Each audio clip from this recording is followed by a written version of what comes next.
কলি বড় মানে ঘোর কলি, তাই এটা হচ্ছে প্রথম কলি। তার প্রথম কলির পর আসবে মহাকলি, আর মহাকলির পর হবে ঘোর কলি। আমরা জানি 4 যুগের কথা, সত্য, ত্রেতা, দ্বাপর, কলি, 4 যুগের কথা জানি। কিন্তু এই কলিযুগকে আবার 3 ভাগে ভাগ করা হয়েছে, কলি, মহাকলি, ঘোর কলি। তাই ঘোর কলি, তাই কলিযুগের বিবরণটা কোথায় পাবো না বৃহৎ প্রভাস খণ্ড। কারো বাড়িতে যদি বৃহৎ প্রভাস খণ্ড থেকে থাকে দেখে গেলেন, শেষের দিকে সুন্দর করে ওই কলিযুগের বিবরণটা দেওয়া আছে। তাকে বলা হয়েছে মহাকলি গতে ঘোর কলির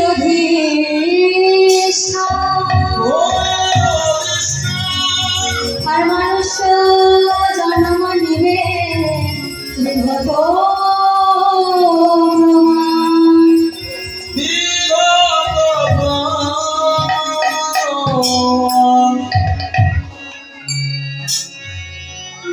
মহাকলি বলতে ঘোর কলির অধিষ্ঠান, মানুষ জনগণিত বিগত, বিগত মানে এক বিদ্যা।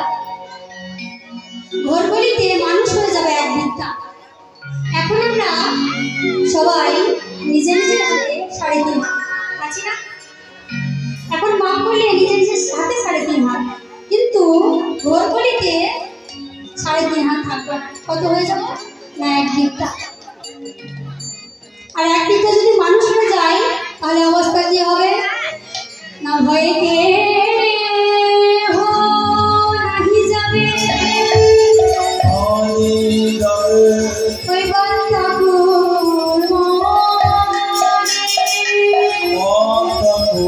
মনে আসবে বেগুনে তুলবে সব বনে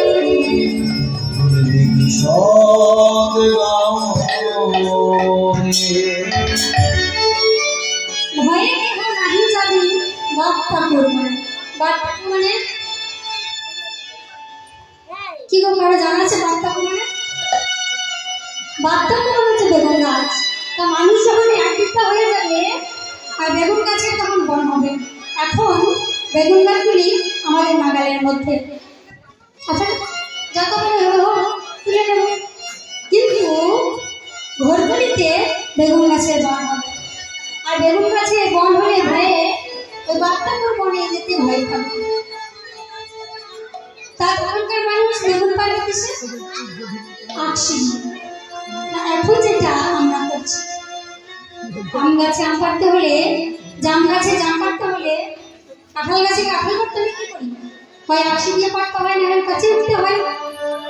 কিন্তু বলুন তো সত্য যুগের মানুষের কি এটা ছিল? সত্য যুগের মানুষ কত লম্বা ছিল? 28 হাত। সত্য যুগের মানুষরা ছিল 28 হাত লম্বা, কিন্তু তোলার থেকেও লম্বা।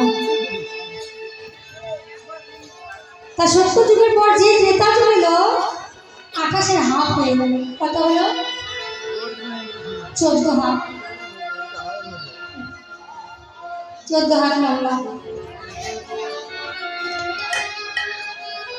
ত্রেতা যুগের পরে যে দ্বাপর যুগ এলো, কৃষ্ণ অবতারে যে দ্বাপর যুগ এলো, 14 হাত হয়ে গেল। কত হলো না 7 হাত। তখন অনেক লম্বা। দ্বাপর যুগের পর যে কলিযুগ এলো, কলিযুগ আবার 7-এর হাত হয়ে গেল। কত হলো না 3.5 হাত। এখন আমরা সবাই নিজে নিজের হাতে 3.5 হাত।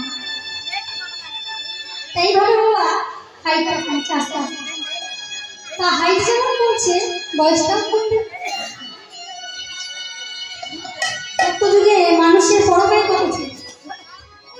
কত ছিল না 100,000 বছর, 1 লক্ষ বছর। সত্য যুগে মানুষের পরমায়ু ছিল, বেঁচে থাকতো তারা। সত্য যুগের পর যেই ত্রেতা যুগ এলো, ওই 100,000-এ 1টি শূন্য বাদ দিয়ে দাও, তাহলে কত হয়? 100,000-এ 1টি শূন্য বাদ দিলে কত হয়? 10,000। ত্রেতা যুগের মানুষের পরমায়ু হয়ে গেল 10,000। তা ত্রেতা যুগের পর যে এই দাপর যুগ এলো, ওই 10,000 একটি শূন্য বাদ দিয়ে দাও, কত হয়ে যায়? 1,000। দাপর যুগের মানুষের পরমায়ু হয়ে গেল 1,000। দাপর যুগের পর যে কলিযুগ এলো, আবার 1,000 একটা শূন্য বাদ দিয়ে দাও, কত হয়ে যায়? 100। এই কলিযুগের পরমায়ু হয়ে গেল 100। বাবা কেউ দেখবেন 40-এ, কেউ 50-এ, কেউ 60-এ, 70-এ আছে, তো সেটা বড় কথা না, কিন্তু এই 100 বছর পরমায়ু। কিন্তু এমনও জায়গায় দেখা যায়, অনেক জায়গায় দেখা যায়, বলে জানেন দিদি আমার মা না এখনো বেঁচে আছে, 111 বছর বলে। 100, এটা কি করে হয়? অঙ্ক তো বলছে 100 বছর পরমায়ু, তাহলে 111 হয়ে গেল কি করে হলো? না ফানার বছর শুনেছেন? ফানা, ফানা বলে একজন মহাযোগী ছিল। তা সেই ফানাই বলেছিল, নড়া গজা বিশেষ হয় তার অর্ধেক বাঁচে। নড়া মানে মানুষ, আর গজা মানে হাতি, বিশেষ হয় মানে 120, তার অর্ধেক বাঁচে। বাঁচে মানে ঘোড়া। ঘোড়ার আয়ু কত হলো? পরমায়ু না 120 হাত, কত হলো? না 60 বছর। 22 বলদা 13 ছাগলা, তার অর্ধেক বড়া পাগলা। 22 বলদা মানে গরুর 22 বছর, 13 ছাগলা মানে 13 বছর হচ্ছে ছাগলের, আর বড়া পাগলা মানে হচ্ছে শুয়োর, ওই 13 লাখ। তাহলে কত হচ্ছে? 13 লাখ 6.5। শুয়োরের বয়স হচ্ছে 6.5। সেই খানা বলেছিল না কলিযুগের মানুষের পরমায়ু হয়ে যাবে 120 বছর। তাই হলো প্রথম কলি। তা প্রথম কলি কত হলো? না 100 বছর। তা প্রথম কলির পর যে মহাকলি আসবে, 100 থেকে একটা শূন্য বাদ দিয়ে দাও, কত হয়ে যায়? 10 বছর। 10 বছর, 10 বছর তো আমরা ক্লাস 5 পড়ি না, আর 10 বছর বাকি কি করে কি হবে বসা? চিন্তা হচ্ছে 10 বছরেই সব হবে। তারপর যে আসবে ঘোরকলি, মহাকলির পর যে ঘোরকলি আসবে, আবার ওই 10 বছর থেকে একটা শূন্য বাদ দিয়ে দাও, কত হয়ে যায়? 100 বছর। 1 বছর, 1 বছর। আবার বিষয় 1 বছর বলে কেন? এরকম চিন্তা 70 যুগের মানুষরা করেছিল, যাদের পরমায়ু ছিল 100,000 বছর, 1 লক্ষ বছর। তারা চিন্তা করেনি। তারা যখন জানতে পেরেছিল যে কলিযুগের পরমায়ু হয়ে যাবে 100 বছর, তারা চিন্তা করেনি। তারাও চিন্তা করেছিল, কিন্তু বলি বলি বাবা আমাদের কি কিছু বাকি আছে? বলে 100 বছরের দরকার নেই, ওই 50 বছর বয়সে সব কিছু করে দেখি। তাহলে ওই তারা 1 বছরে সব কিছু করে দেবে। 1 বছরের মানে লাগবে না। এখন যখন আমরা মাতৃবর্ণ রয়েছি 10 মাস 10 দিন, তারপর হয়ে একদিনই লাগে। কেমন? এখন যেমন বসাতে ডিম পাচ্ছে কতদিন, কত দিন পাচ্ছে, ঠিক তাদের পরমায়ু সেরকম, 1 দিন বা 2 দিন।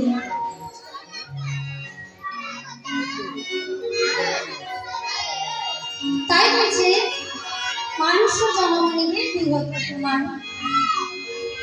আর কি বলে? বর্ণভেদ নাহি হবে একত্রে,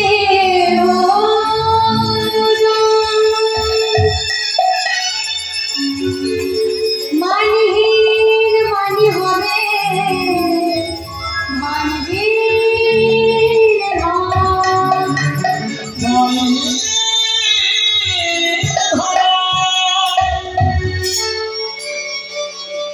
বলে ওই ঘোরকলিতে জাতি ভেদাভেদ থাকবে না।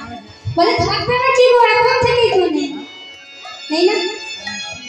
দোকানে যে পাত্রে ওরা খায় সে পাত্রে আমরাও খাই, ওই একই চেয়ার একই টেবিলে এক জায়গায় বসে আমরা খাই না। এটা তো সনাতন ধর্মের মানুষ, কিন্তু সনাতন ধর্মের বাইরে ইসলামিক ধর্মীয় মানুষ যারা রয়েছে, মনে করুন আমার বাবার বন্ধু আছে হয়তো কোনো মুসলিম ভাই, তা আমাদের বাড়ির অনুষ্ঠানে নেমন্তন্ন করা হয়েছে, তা সে এসে তাকে কি অন্য জায়গায় খেতে দেওয়া হবে? ওই একই জায়গায় একই চেয়ার টেবিলে বসিয়ে এক জায়গায় একসাথে বসে খাওয়া হবে, তাহলে জাতি ভেদাভেদ রইল আর কি না, মানহীন মানি হবে, ধনহীন হবে। বলে এটা আবার কেমন কথা বুঝলাম?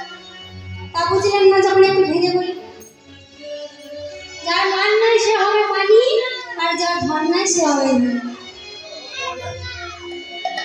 মনে করুন যেটা চলছে, এক কলম লেখাপড়া জানে না, হয়েছে পঞ্চায়েত প্রধান। এইবার সেই গ্রামে হোক বা সেই অঞ্চলে হোক, পারিবারিক সমস্যা তো লেগে আছে না? তা সেই গ্রামে সমস্যা, তুই ঘর করবার সময়, তুই বাড়ি করবার সময় ওই পান করে ছেড়ে রাখবি না, জলপান করবি, এই বন্ধ করে দেবে।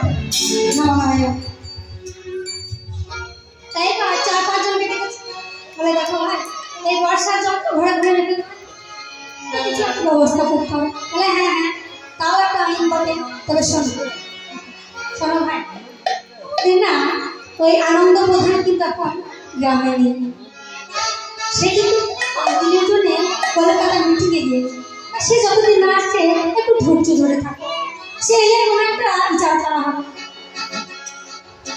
এবার আপনারা চিন্তা করেন, সেই গ্রামে যদি 5টা কি 10টা টিপল এনে পাস দিয়ে পাস করাতে গেলে ছেলে বসে থাকে, তাদেরকে দিয়ে কিন্তু বিচার যাবে না। ওই যে এক কলম লেখাপড়া জানে না, যার ঘাটে বুদ্ধি নেই, যে নিজে ভালো না, সে আসবে, সে এসে বিচার করবে, তবে বিচার করবে। এবার আপনারা বলুন, যে নিজে ভালো না তাকে দিয়ে কি কখনো ভালো বিচার হবে? তাকে দিয়ে কখনো ভালো বিচার হবে? কিন্তু সে আসবে, এসে বিচার করবে তাদের। এটা আমার কথা না, শাস্ত্র বলছে মানহীন মানি হবে, ধনহীন ধন।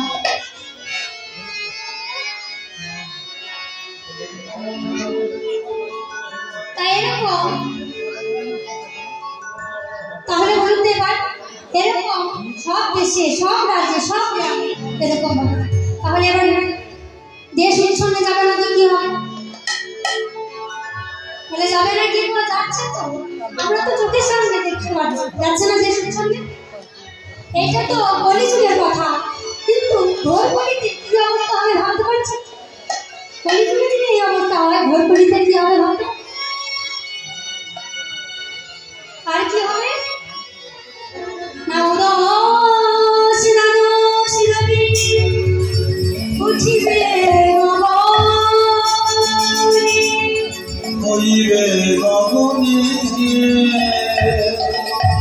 আর গৃহদাহ হবে সব রবি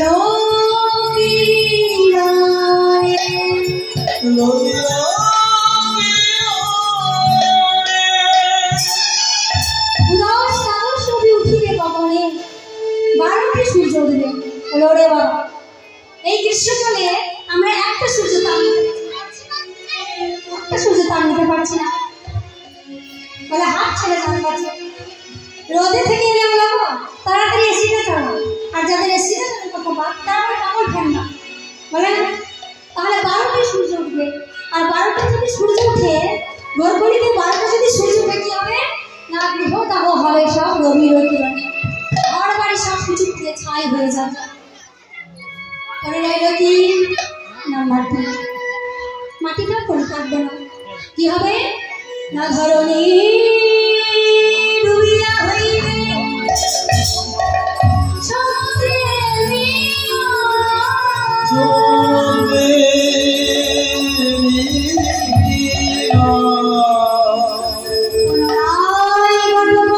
হাসিবে না দেবনা।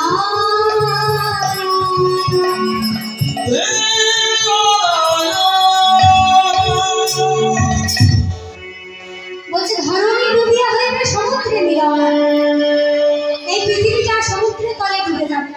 এটা আবার কেমন কথা? এত বড় পৃথিবী সমুদ্রের তলে ডুবে যাবে মানে কেন? আমরা তো ভূগোলে পড়েছি না, 3 ভাগ জল আর 1 ভাগ স্থল।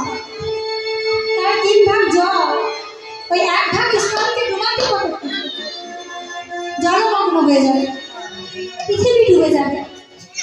আবার পুনরায় বড়পত্রে ভাসবেন আমার দেহের কারায়ণ, আবার পুনরায় সব সৃষ্টি হবে। তাই বলছে গলি ঘর 3 দিনে গোড়া সরা জগজানে ধর্ম করো বড়। পদকথা কি বলছে?